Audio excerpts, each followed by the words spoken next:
عمر ابن خطاب کی بات کر رہا ہوں، جب بیت المقدس فتح ہو گیا تو وہاں سے حضرت ابو عبیدہ بن جراح نے خط لکھ کر کے بھیجا کہ لوگوں کی خواہش ہے عمر ابن خطاب آپ تشریف لائیں، بیت المقدس کی چابی آپ کے ہاتھ میں دی جائے، آپ تشریف لائیں۔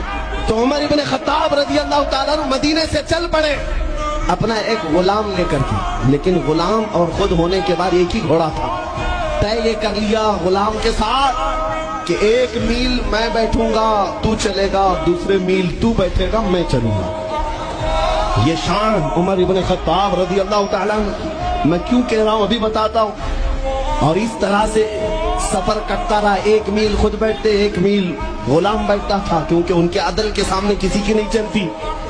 پھر جب اتفاق ایسا ہے بیت المقدس قریب آیا، لوگ سب دیکھنے کے لیے باہر آئے، لیکن گھوڑے پر بیٹھنے کی باری غلام کی تھی اور آپ کی چلنے کی تھی۔ باری باری ہے، غلام بیٹھا ہوا آ رہا ہے اور خلیفہ وقت رسی پکڑا ہوا آ رہا ہے۔ لوگ دوڑے دوڑے آئے، فلسطین کے امیر المومنین امیر المومنین کہہ کر نعرہ لگا رہے تھے۔ تو جو موجود صحابہ تھے انہوں نے بتایا یہ گھوڑے پر بیٹھا ہوا امیر المومنین نہیں ہے، یہ گھوڑے کی رسی پکڑ کر جو آ رہا ہے وہ امیر المومنین ہے۔